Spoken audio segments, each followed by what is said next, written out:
Hello, namhlanje ngizokhuluma ngama-Regional Intervention Forces njenge-SADC ese-Eastern DRC eGoma noma ese-withdraw-ke manje ukuthi kubaluleke ngani lokho ikakhulukazi mese kuhlanganisa nalento ekuthiwa i-African Standby Force ukuthi i-Afrika kufanele ibe ne-standby force ukuthi uma kukhona la ekunengxushunxushu khona bekwazi ukuthi bangenelele lapho, kakhulukazi uhulumeni uma uhluleka ukuthi ukwazi ukuxazulula leso simo ngokwawo.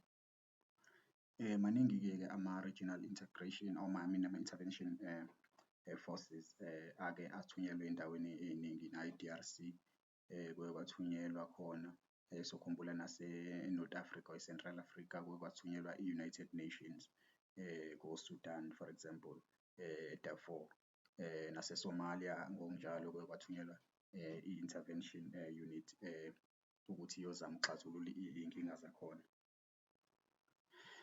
Isikhathi esiningi-ke ama-regional intervention forces njengoba sengishilo ukuthi angenelela lapho ekunesimo khona sempi hlampe noma kunesimo sey'nhlekelele zezendalo njengase-Mozambique nje mawukhumbula kwaba nama-floods amakhulu nala e-South Africa akabakhona kodwa kwangathunyelwa-ke regional force la kwathunyelwa i-SANDF ukuthi ikwazi ukuyosiza ngokwakha ama-bridge nezindlu njalo njalo lapho engakwazi ukusiza khona. So nakhona-ke kuma-regional intervention unit kuyahlukana-ke akubi amasosha kuphela hlampe kwesinye isikhathi kunezifo ey'khona lapho le beyo-intervene-a khona, kube khona odokotela, kube khona onesi, kube khona namaphoyisa just in case amasosha hlampe enza izinto ey'-wrong ngoba phambilini kwavela ukuthi amasosha ase-South Africa angazi noma kwakuyise-Central African Republic yini lapho khona kwakuvela khona ukuthi akenze into ey'-wrong nawo me-deploy hlampe me-off kanje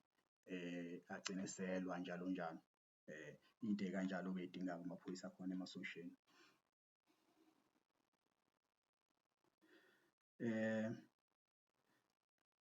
Sokhumbula-ke naphambilini ukuthi i-South Africa-ke ikade iqhakambisa ukuthi i-Afrika ibalulekile ukuthi akusazofana mase kuphethe i-ANC ukuthi naphambilini lapho khona abelungu kade be-prioritise-a i-Europe kakhulu so ethi i-Afrika izoba i-ANC government izoba Africa-centered.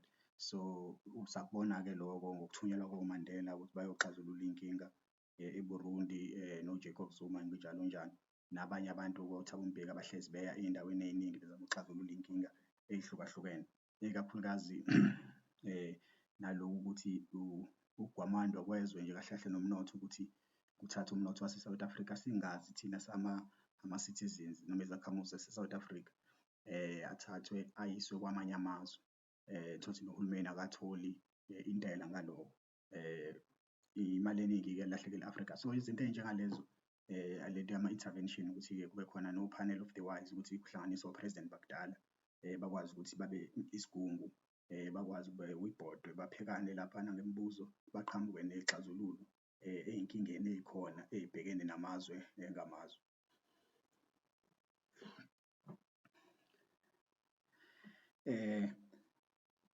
Iy'ndaba-ke sematheni-ke hlampe manje noma hlampe izogcina iphelelwe isikhathi kodwa iyona le yase-D_R_C eGoma. Angazi lutho-ke ngayo leyo ndaba leyo kodwa kulandela iy'ndaba nje nokuzama ukuthi ubheke kuma-sources amanye ukuthi kahle kahle ngabe kwenzakalani. So nakhona-ke i-South Africa ingene kanjalo shuthi ingena nabanye abantu ingena as SADC ukuthi hhayi ukuthi kuye e-SANDF lapho kuye i-intervention force ye-SADC enamanye amazwe. Kodwa-ke i-South Africa kodwa ikhuluma-ke ngokuthi-ke bangakhi abalahlekile abase-South Africa. Uzokhumbula phambilini ukuthi kuye kwenzeka ukuthi kwakhona abashonayo hlampe kushone 3 hlampe kushone 2 tholukuthi abanye baseKenya abanye bakwamanye amazwe kodwa-ke manje kwagcina-ke lokhu sekuvelele i-South Africa ukuthi kube yona eba nabantu abaningi angazi kodwa ngoba kwamanye amazwe abanayo information abake bayikhiphe information ukuthi kona kwenzeke njani kuma-socials abo abawahambise ne-SADC.